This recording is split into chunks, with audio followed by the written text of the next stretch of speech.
l'évolution dans l'hôpital, ben, c'est ce que vous avez dit, c'est la vidéosurveillance, les portiques de détection d'armes.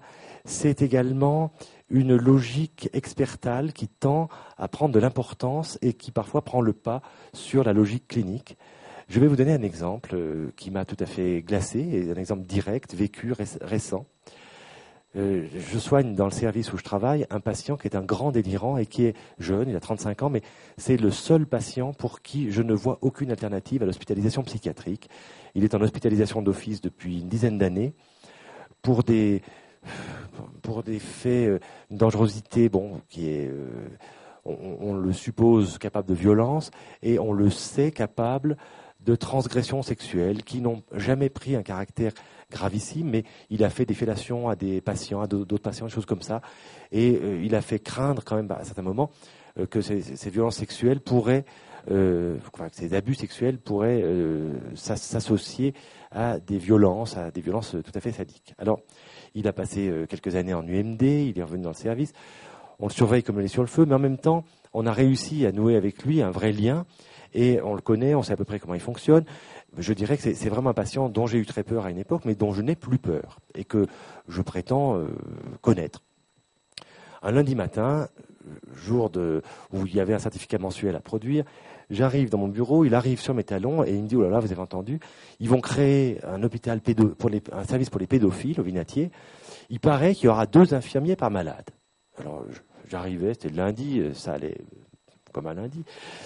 J'étais d'humeur un peu mutine et je lui dis, ça donne vraiment envie d'être pédophile. Oh là là, il me dit, m'en parlez pas, c'est que à force de voir tant d'adultes, ça donne des idées.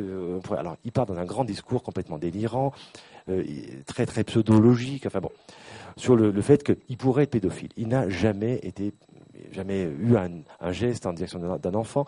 Il me semble être plutôt pédophobe d'ailleurs. Hein. Je pense qu'il s'en détournerait. Et on travaille d'arrache-pied à lui faire accepter de prendre 2 heures de sortie d'essai par semaine pour qu'il achète lui-même ses cigarettes.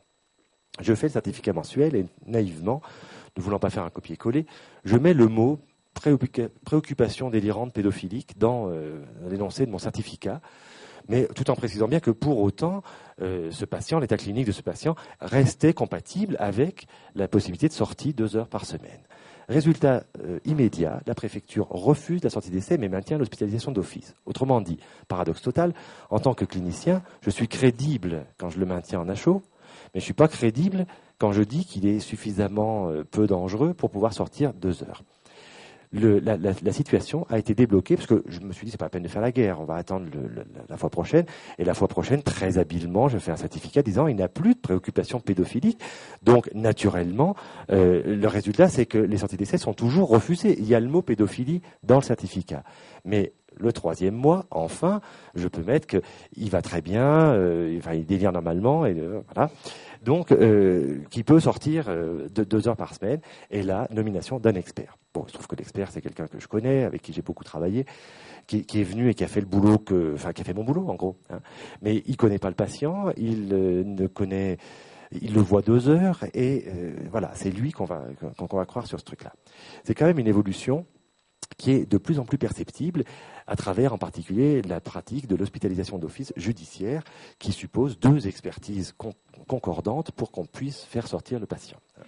On sait d'ailleurs comment ce dispositif légal va se décliner dans le service qui est en cours de création à l'hôpital à Fresnes, je crois, pour les post-peines.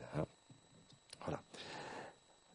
Donc, technicisation de la logique de surveillance et effectivement également tout ce qui est bracelet, tout ça qu'on voit plutôt dans les établissements de gériatrie, gérontopsychiatrie, avec les athlètes américains, mais qui vont peut-être bien nous arriver aussi en psychiatrie. Maternité, oui. Alors, parallèlement, je dirais que, sans trop insister, mais il me semble que la loi de 2002, qui, sur un autre plan, demande plus de transparence dans la gestion du dossier et la communication du dossier et des informations médicales aux patients ou à ses ayants droit. Il me semble qu'il y a là le reflet d'une évolution assez consumériste de la société en général et du rapport des patients à l'institution de soins.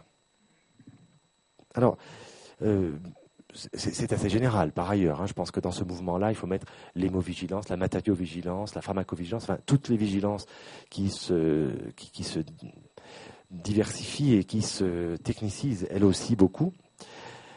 Là, je vous propose de considérer, d'après le peu d'expérience, parce qu'on n'a encore pas beaucoup de recul, mais d'après le peu d'expérience que j'en ai, que l'effet le plus sensible sur la tenue du dossier de ces nouvelles injonctions, c'est pas un effet de transparence, mais de translucidité. C'est-à-dire qu'on va installer une sorte de verre dépoli qui permettra que le patient qui demande son dossier n'apprenne que ce qu'il connaît déjà, à savoir son état civil, ses dates d'hospitalisation, les traitements qu'il a reçus, éventuellement les diagnostics qu'on a pu lui dire, mais c'est absolument tout. Et ce qui va lui échapper, c'est la logique qui peut présider à une stratégie, par exemple, d'investigation médicale, ou la logique qui peut présider à l'organisation d'une trajectoire de soins, du fait qu'on a prolongé une hospitalisation sous contrainte un peu plus, ou qu'au contraire, on l'a levée très rapidement. Tout ça, c'est en général assez... On glisse là-dessus, c'est assez peu détaillé.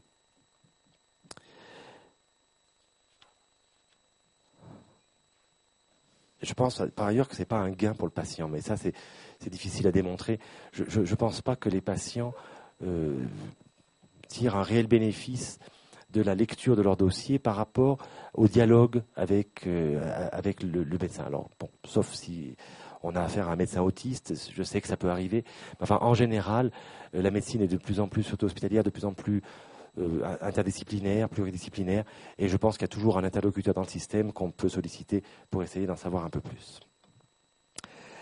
Alors, je crois également qu'il y a un mouvement, c'est un fantasme, mais c'est un mouvement qui occupe de la place, de plus en plus de place dans les esprits, c'est le fantasme d'un retour au panoptisme psychique par le biais de l'imagerie médicale. On voit par exemple dans la grande presse des énoncés tout à fait ahurissants et berluants, selon lesquels il sera bientôt possible, grâce à la caméra à positons, grâce à la numérisation des images, etc., et à l'imagerie fonctionnelle, de voir la pensée.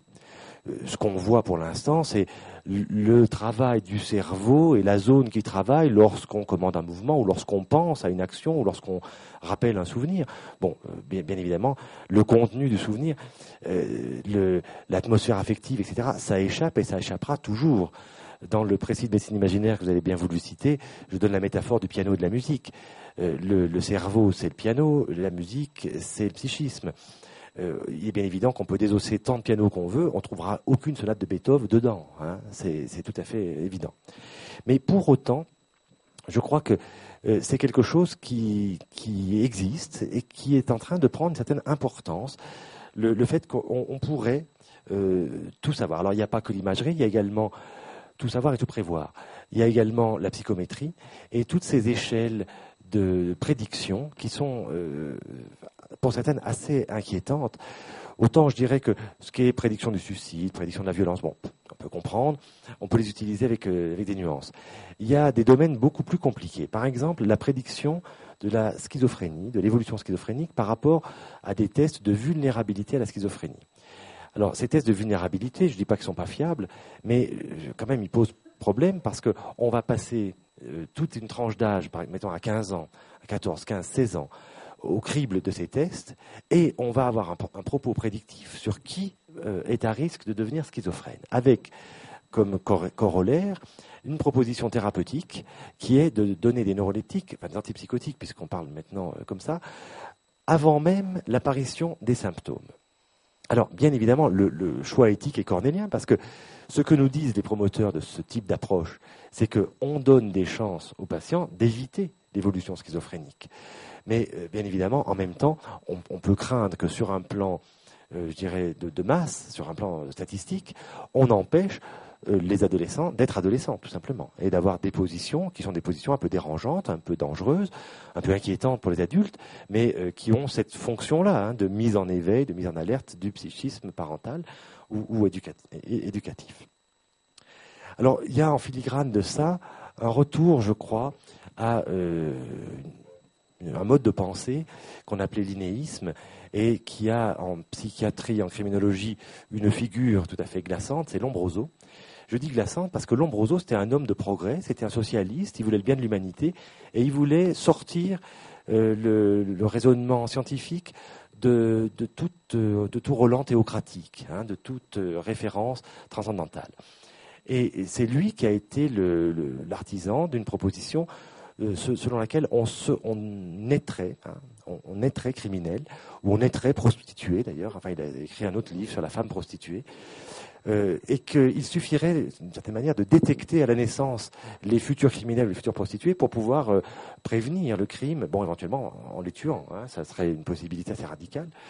Alors, l'enfer est pavé de bonnes intentions. Lombroso ne voulait que le bien de l'humanité, mais il faut voir le destin de ses propositions. Ça a quand même été l'extermination des malades mentaux dans le Troisième Reich. C'était l'opération T4.